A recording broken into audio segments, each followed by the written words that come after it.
नमस्कार। आपको बता दें कि फरीदाबाद में एमओसी कैंसर केयर ने नए कैंसर उपचार केंद्र का उद्घाटन किया। यह MOC cancer care and research centre का देश भर में 31वां कैंसर केंद्र है। एमओसी कैंसर केयर के अनुसार संस्था अब तक 5 लाख से अधिक कैंसर मरीजों तक अपनी सेवाएं पहुंचा चुकी है और हर वर्ष 85,000 से ज्यादा कीमोथेरेपी उपचार प्रदान करती है। फरीदाबाद में यह केंद्र मरीजों को घर के नजदीक आधुनिक कैंसर उपचार उपलब्ध कराने के उद्देश्य से स्थापित किया गया है। यहाँ विशेषज्ञ डॉक्टरों की सलाह, कीमोथेरेपी, टारगेटेड थेरेपी, इम्यूनोथेरेपी, सहायक एवं पैलिएटिव केयर, वेलनेस सेवाएं और मरीज की स्थिति के अनुसार व्यक्तिगत उपचार योजना जैसी सुविधाएं एक ही छत के नीचे उपलब्ध कराई जाएंगी।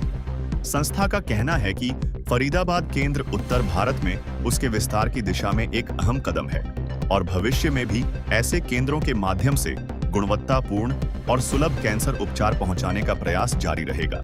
All India institute medical sciences Delhi से एज डीन कई साल पहले रिटायर होकर फिर एम्स भोपाल, एम्स जम्मू का प्रेसिडेंट है। अब इस समय में एम्स कल्याणी वेस्ट बंगाल का प्रेसिडेंट हूँ। एडवाइजर WHO भी हूँ और साथ साथ में पॉलिसी गवर्नमेंट ऑफ इंडिया और ड्रग रेगुलेशंस में हम सरकार को बीच में मदद करते हैं। ये मेरा परिचय है। मैंने MBBS MD 1974 में मैंने MBBS किया, 78 में लखनऊ मेडिकल कॉलेज से MD किया, उसके बाद में एम्स दिल्ली में कार्य किया।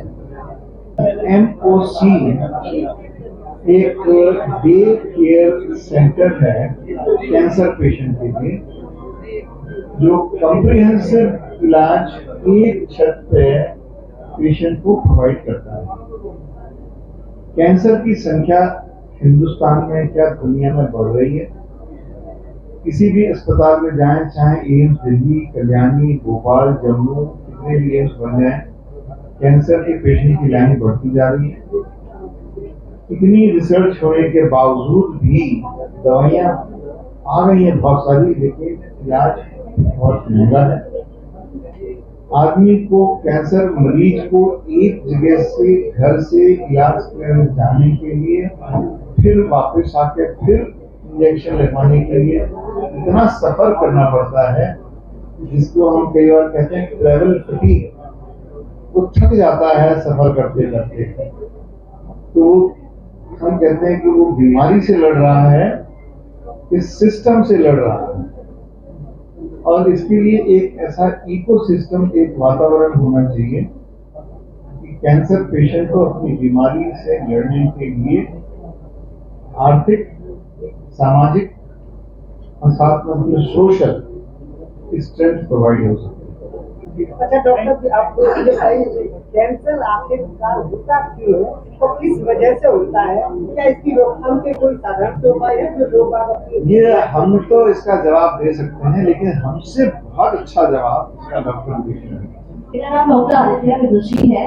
मैं एक मेडिकल ऑन्कोलॉजिस्ट हूँ और इस फील्ड में 10 साल से। कैंसर होने के कैंसर के केसेस बढ़ने के बहुत सारे कारण हैं। इसमें से कुछ कारण ये है कि जो कैंसर के जो एक्सपोजर्स हैं, जो कैंसर कारक करने वाली चीजें हैं, उनका सेवन बढ़ रहा है। जैसे कि अगर हम देखें तो 60-70% केसेस में तंबाकू, स्मोकिंग, अल्कोहल, ये जो एक्सपोजर्स है ये कैंसर से रिलेटेड है। तो अब इनका सेवन बहुत ज्यादा बढ़ गया है, एक कारण ये है। इसके अलावा दूसरा कारण ये है कि पॉपुलेशन की जो एज है वो बढ़ रही है, एवरेज लाइफ एक्सपेक्टेंसी बढ़ रही है। तो कुछ कैंसर्स हैं जो बड़ी एज में होते हैं, हालांकि ये पूरी तरह से सत्य नहीं है। कई सारे कैंसर इनफैक्ट हमें बहुत अर्ली एज में भी मिल रहे हैं। इसके अलावा बहुत सारे केमिकल्स हैं जो हमारे फूड चेन में है, एयर पोल्यूशन है। ये सब जो केमिकल्स हैं ये कैंसर कर सकते हैं और ये भी वजह है कैंसर बढ़ने। कुछ फॉर्म्स हैं जो माइक्रोबैक्टीरियल हैं।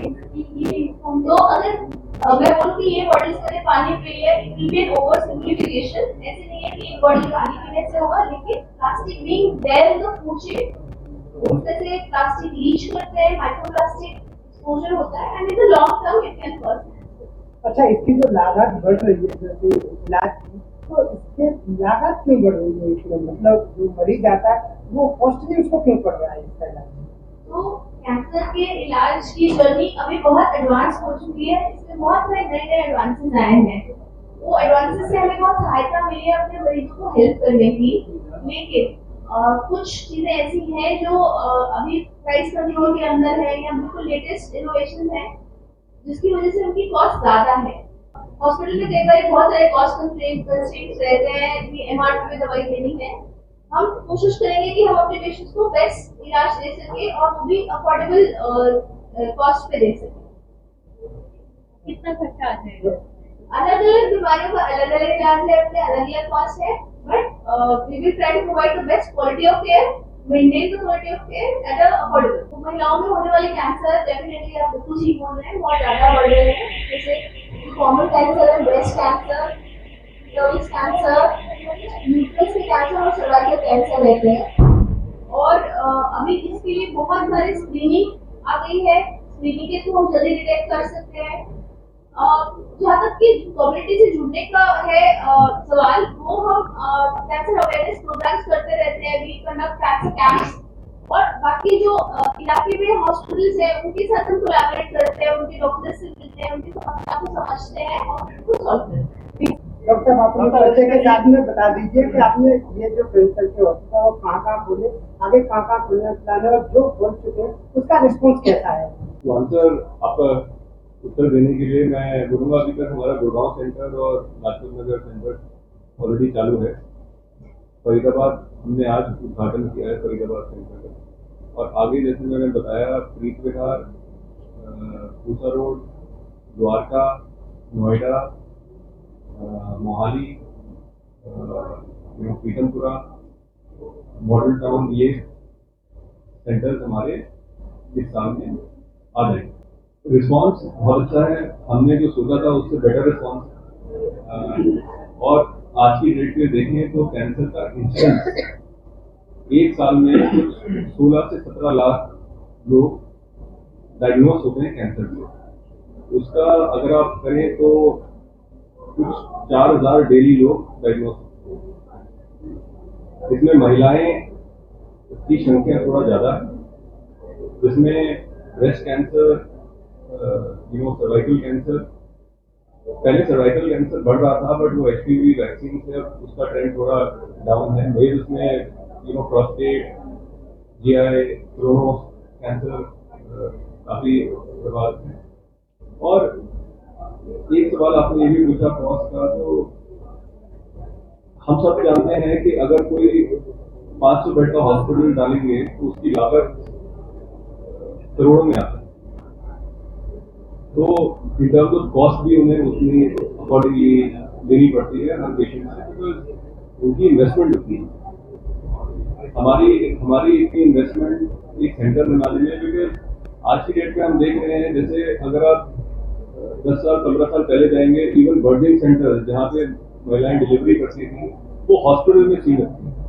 अब आप देख रहे हैं कि स्टैंड अलोन बर्थिंग सेंटर्स आ गए हैं। अब अगर किसी से बोला जाए कि आप कहाँ डिलीवरी करेंगे तो वो यही नहीं बताएंगे कि हम हॉस्पिटल जा रहे हैं, हम बोलेंगे हम एक अच्छे स्टैंड अलोन बर्थिंग सेंटर जा रहे हैं। तो ये मेरा मानना है कि आगे जाते हुए ये डे केयर कीमोथेरेपी सेंटर्स में शिफ्ट होगा, क्योंकि कीमोथेरेपी के लिए आपको एडमिशन की जरूरत नहीं है।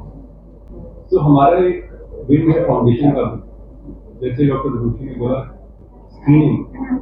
स्क्रीनिंग का ही एक टूल है जिससे आप डायग्नोस बना सकते हैं। अगर आप डायग्नोस करेंगे, हर साल अपने चेकअप करेंगे, तो ये कैंसर को बीट कर सकते हैं। सर, लास्ट में क्या अपील करना चाहेंगे फरीदाबाद के लोगों से? फरीदाबाद के लोगों से यही कहना चाहेंगे कि कैंसर एक बहुत पहले कार्डियक होता था कि कार्डियक नंबर 1 मोर्टेलिटी डिजीज है, पर अब कैंसर ने उसे ओवरटेक कर लिया है। तो मैं फरीदाबाद के लोगों से यही करूँगा कि वो अपना स्क्रीनिंग करें और in terms of early diagnosis पे जाएं, क्योंकि वही एक वे है to kind of screen the cancer. Eat healthy, अच्छा खाएं, घर का खाएं, अपना मेंटल हेल्थ बहुत अच्छा रखें, और इन टर्म्स ऑफ कुछ 1 घंटे के लिए हर रोज योगा, वॉक, कुछ भी करें, बट करें जरूर। हमारी हर वीडियो सबसे पहले देखने के लिए चैनल को सब्सक्राइब करके दबाएं बेल आइकॉन।